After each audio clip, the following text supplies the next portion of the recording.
ನಮಸ್ಕಾರ. ನಾನು ನಿಮ್ಮ ಪ್ರೀತಿಯ ನೇಹಾ ಬಸವರಾಜ್.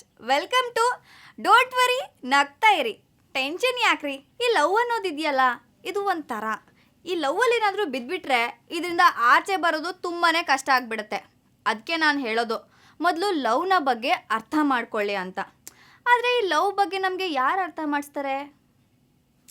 ಡೋಂಟ್ ವರಿ, ನಾನಿದ್ದೀನಲ್ಲ, ಇಲ್ಲಿ ಒಬ್ರನ್ನ ಕರ್ಕೊಂಡು ಬರ್ತೀನಿ. ಅವ್ರ ಬಾಯಿಂದ ಲವ್ನ ಡೆಫಿನೇಷನ್ ನೀವು ಕೇಳಿದರೆ ನೀವು ಲವ್ ಮಾಡಬೇಕಾ ಮಾಡಬಾರ್ದಾ ಅಂತ ಕ್ಲಿಯರಾಗಿ ಡಿಸಿಷನ್ ತಗೋತೀರ. ಮತ್ತ್ಯಾಕೆ ತಡ, ಲೆಟ್ ಸ್ಟಾರ್ಟ್ ದಿ ಕ್ಲಾಸ್. ಏನ ಲವ್ ಅಂದ್ರೆ ಏನ?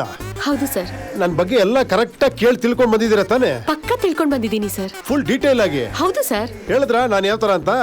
ಕಾಲೇಜಲ್ಲಿ ಎಲ್ಲರೂ ನಿಮ್ಮನ್ನ ಲವ್ ಗುರು ಅಂತಿದ್ದಾರೆ ಸರ್.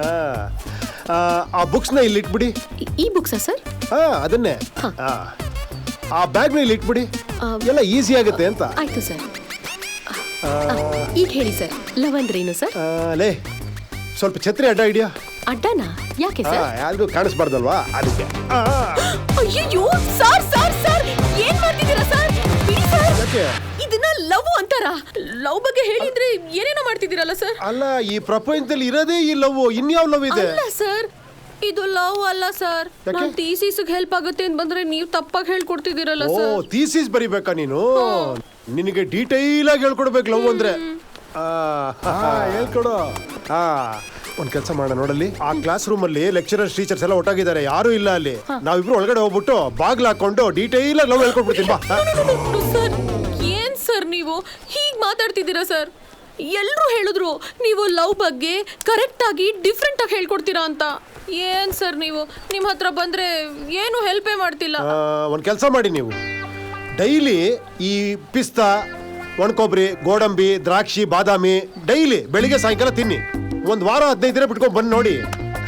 ಅವಾಗ ನಾನೇ ನಿಮ್ಗೆ ಲವ್ ಹೇಳ್ಕೊಡೋದು, ನೀವೇ ಎಲ್ರಿಗೂ ಲವ್ ಬಗ್ಗೆ ಹೇಳ್ಕೊಟ್ಬಿಡ್ತೀರಾ. ಅಲ್ಲೇನೋ ಬಾರೋ, ಪಿತ್ತ ನೆತ್ತಿಗೆ ಎರೆದ್ರೆ ಲವ್ ಆಟೋಮೆಟಿಕ್ ಕಟ್ಟೆ ಹೊಡೆದು ಊರೆಲ್ಲ ಹರಿದು ಬಿಡುತ್ತೆ. ನಮ್ ರಿಯಲ್ ಸ್ಟಾರ್ ಉಪೇಂದ್ರ ಅವರು ಏನ್ ಮಾತು ಹೇಳಿದ್ರು ಅದರಲ್ಲಿ 100ಕ್ಕೆ 100 ಸತ್ಯ ಇದ್ದೇ ಇರುತ್ತೆ. ಈ ಸಖತ್ತಾಗಿರೋ ಸೀನ್ ನೋಡಿ ನೀವೆಲ್ಲ ಎಂಜಾಯ್ ಮಾಡಿದೀರಾ ಅಂತ ನನಗೆ ಗೊತ್ತು. ನೀವಿವಾಗ ನೋಡ್ತಾ ಇದ್ದೀರಾ ಡೋಂಟ್ ವರಿ ನಗ್ತಾ ಇರಿ, ಟೆನ್ಷನ್ ಯಾಕ್ರಿ. ಹಾಯ್ ಹೆಲೋ ಎಲ್ರಿಗೂ ನಮಸ್ಕಾರ. ನಾನು ನಿಮ್ಮ ಪ್ರೀತಿಯ Neha Basavaraj. Welcome to don't worry ನಗ್ತಾ ಇರಿ, ಟೆನ್ಷನ್ ಯಾಕ್ರಿ. ಇಲ್ಲಿ ಒಂದು ವೃದ್ಧಾಶ್ರಮ ಇದೆ. ಇಲ್ಲಿ ಎಲ್ಲ ಥರದ ವಯಸ್ಸಾದವರು ಇದ್ದಾರೆ. ಆದರೆ ಸ್ವಲ್ಪ ದಿನಗಳಿಂದ ಇವರೆಲ್ಲ ಬೇಜಾರಾಗಿದ್ದಾರೆ. ಯಾಕಂದರೆ ಆಶ್ರಮದ ಪರಿಸ್ಥಿತಿ ಸ್ವಲ್ಪ ಸರಿ ಇರಲಿಲ್ಲ.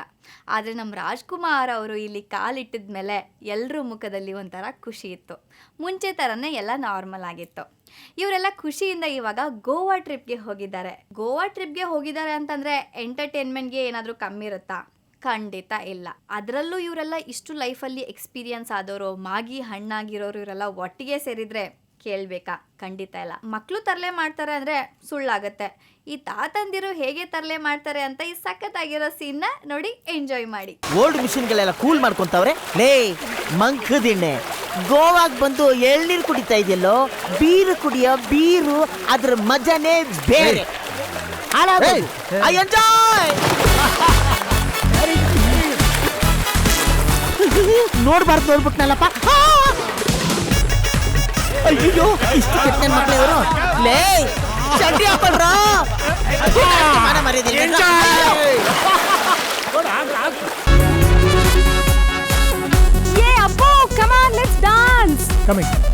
ಎಕ್ಸ್ಕ್ಯೂಸ್ ಮೀ ಸರ್, ಈ ಕ್ರೂಸು ಈ ಸೆಟಪ್ ಎಲ್ಲ ತುಂಬಾ ಕಾಸ್ಟ್ಲಿ ಆಗುತ್ತೆ. ನಿಮಗೆ ಬೇಕಾ? ಓಕೆನಾ? ಯಾವ್ದು ಬೇಕಾದ್ರೂ ಯೂಸ್ ಮಾಡ್ಕೊಳ್ಳಿ. ಹಲೋ, ಅವ್ರು ನಮ್ಗೆ ಡೆಬಿಟ್ ಕಾರ್ಡು ಕ್ರೆಡಿಟ್ ಕಾರ್ಡ್ ಇದ್ದಂಗೆ, ಅವ್ರ ಅಪ್ಪ ಆಧಾರ್ ಕಾರ್ಡ್ ಇದ್ದಂಗೆ. ಎಷ್ಟು ಬೇಕಷ್ಟು ಉಚ್ಕೋ. Hi, having fun?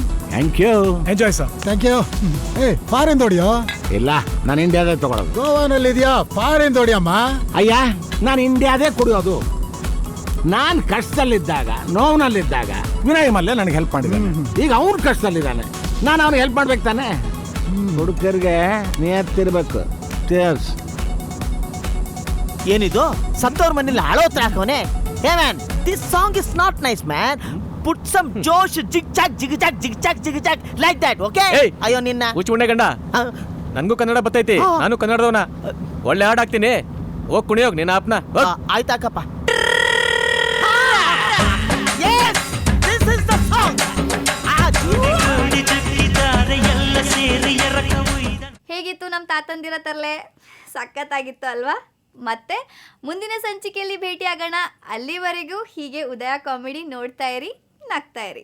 Hi hello ಎಲ್ರಿಗೂ ನಮಸ್ಕಾರ. ನಾನು ನಿಮ್ಮ ಪ್ರೀತಿಯ Neha Basavaraj. Welcome to don't worry ನಗ್ತಾ ಇರಿ, ಟೆನ್ಷನ್ ಯಾಕ್ರಿ. ಈ ಪ್ರಪಂಚ ಯಾವ ಲೆವೆಲ್ಗೆ ಬದಲಾಗಿದೆ ಅಂದರೆ, ಹೇಳುವುದು ಒಂದು ಮಾಡುವುದು ಇನ್ನೊಂದು. ಅರ್ಥ ಆಯ್ತಲ್ವಾ? ಕೆಲವ್ರು ಇರ್ತಾರೆ, ಯಾರೋ ನಿಮ್ಮ ಬಗ್ಗೆ ಬೈತಾ ಇದ್ರು ಅಂತ ಹೇಳಿದಾಗ ಹೌದಾ ಇವಾಗಲೇ ಹೋಗ್ಬಿಟ್ಟು ಅವ್ರ ಜನ್ಮ ಜಾಲಾಡ್ಸ್ ಬರ್ತೀನಿ ಅಂತ ಫುಲ್ ಡೇರಿಂಗಲ್ಲಿ ಎದ್ದು ಹೋಗ್ತಾರೆ. ಆದರೆ ಅವ್ರ ಮುಂದೆ ಹೋದ ತಕ್ಷಣ ಬಾಯಿ ಮುಚ್ಕೊಂಡು ವಾಪಸ್ ಬಂದುಬಿಡ್ತಾರೆ. ಈಗ ಇಲ್ಲಿ ನಾನು ತೋರ್ಸಕ್ಕೆ ಹೊರಟಿರೋ ಸೀನಲ್ಲೂ ಇದೇ ಥರ ಆಗಿದೆ. ಏನಂದರೆ, ಇಲ್ಲಿ ನಮ್ಮ ಆರ್ಮುಗಮ್ ಅವರು ಉಪಾಧ್ಯಕ್ಷರನ್ನು ಹಾಗೆ ಜಾಲಾಡಿಸ್ತೀನಿ ಹೀಗೆ ಜಾಲಾಡಿಸ್ತೀನಿ ಅಂತ ಫುಲ್ ಬಿಲ್ಡಪ್ ಕೊಟ್ಟು ಹೋಗಿದ್ದಾರೆ. ಆದರೆ ನಮ್ಮ ಉಪಾಧ್ಯಕ್ಷರ ಹತ್ರ ಹೋದ್ಮೇಲೆ ಜಾಲಾಡಿಸ್ತಾರ ಅಥವಾ ಸುಮ್ಮನೆ ಬರ್ತಾರ ಅಂತ ನೋಡ್ಕೊಂಡು ಬನ್ನಿ. ನಿಮ್ ಕತೆ ಏನ್ರೋ? ಆ ತುಂಡೇಕಳ ಸಂಘದ ಉಪಾಧ್ಯಕ್ಷ ನಮ್ಮ ಮೈ ಮೇಲೆ ಒಂದ್ ತುಂಡು ಬಟ್ಟೆ ನಿಲ್ದಾಗ ಮಾಡ್ಬಿಟ್ಟ ಗೌಡ್ರೆ. ಬೇಕಾದ್ರೆ ಹಿಂದೆ ಬಂದ್ ನೋಡಿ, ಇಲ್ದೇ ಇರೋದನ್ನೆಲ್ಲ ಹೇಳಿ ಬಣ್ಣದ್ ಮಾತಾಡಿ ಊರು ನೆಂಗಸನ್ನೆಲ್ಲ ಬುಟ್ಟಿಗೆ ಹಾಕಬಿಟ್ಟನ್ ಗೌಡ್ರೆ. ಹೌದು ಗೌಡ್ರೆ, ನಿಮ್ ಲೇಔಟ್ ಪ್ಲಾನ್ ಜೊತೆ ನಮ್ ಮಾನ ಮರ್ಯಾದೆನೆಲ್ಲ ಸೇರ್ಸ್ ಹರಾಜ್ ಹಾಕ್ಬಿಟ್ಟ ಗೌಡ್ರೆ, ಹರಾಜ್ ಹಾಕ್ಬಿಟ್ಟ. ಯಾವ ಊರು ಜನಗಳ ಮುಂದೆ ಗೌಡ್ರ ಹುಡುಗರು ಮಾನ ತೆಗೆದ್ರು, ಅದೇ ಜನಗಳ ಮುಂದೆ ಅವನ್ ಮಾನ ತೆಗಿತೀನಿ.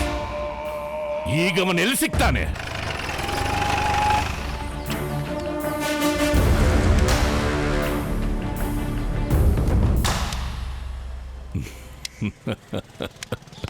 ಸಭಾಷ್ ಉಪಾಧ್ಯಕ್ಷರೇ, ನಾನು ನಿಮ್ದೇನೋ ಹುಡುಕ್ ಬುದ್ಧಿ ಅನ್ಕೊಂಡೆ.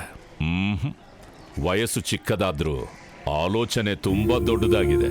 ಅವ್ರು ಯಾರೋ ಸಿಟಿನಿಂದ 4 ಜನ ಬಂದು ನಮ್ಮೂರು ಜನಕ್ಕೆ ಒಳ್ಳೇದು ಮಾಡ್ತೀನಿ ಅಂದ್ರು. ನಮ್ಮೂರು ಜನಕ್ಕೆ ಒಳ್ಳೇದು ಮಾಡಿದ್ರೆ ನಾನು ಬೇಡ ಅಂತೀನ? ಆದ್ರೆ ವ್ಯವಸಾಯ ಮಾಡೋ ಭೂಮಿನ ಕಿತ್ಕೊಂಡು ಲೇಔಟ್ ಮಾಡ್ತಾರೆ ಅಂತ ನನಗೆ ಗೊತ್ತಿರ್ಲಿಲ್ಲ. ಗೊತ್ತಿದ್ದಿದ್ರೆ ಅವ್ರನ್ನ ಕಾಲಿಡಕ್ಕೆ ನಾನು ಬಿಡ್ತಿದ್ನ, ಕತ್ತರಿಸಾಕ್ಬಿಡ್ತಿದ್ದೆ.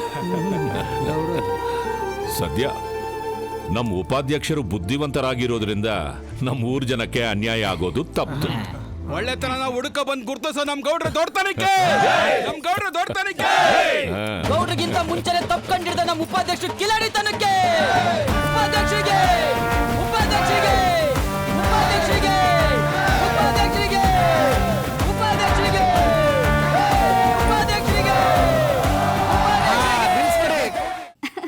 ಹೇಗಿತ್ತು ನಮ್ಮ ಆರ್ಮುಗಮ್ ಪ್ಲೇಟ್ ತಿರುವಿ ಹಾಕಿದ್ದು? ಈ ಸಖತ್ತಾಗಿರೋ ಸೀನ್ನ ನೋಡಿ ನೀವೆಲ್ಲ ಎಂಜಾಯ್ ಮಾಡಿದ್ದೀರಾ ಅಂತ ನನಗೆ ಗೊತ್ತು. ಮತ್ತೆ ನಾಳೆ ಮುಂದಿನ ಸಂಚಿಕೆಯಲ್ಲಿ ಭೇಟಿ ಆಗೋಣ. ನೀವಿವಾಗ ನೋಡ್ತಾ ಇದ್ದೀರಾ ಡೋಂಟ್ ವರಿ ನಗ್ತಾ ಇರಿ, ಟೆನ್ಷನ್ ಯಾಕ್ರಿ.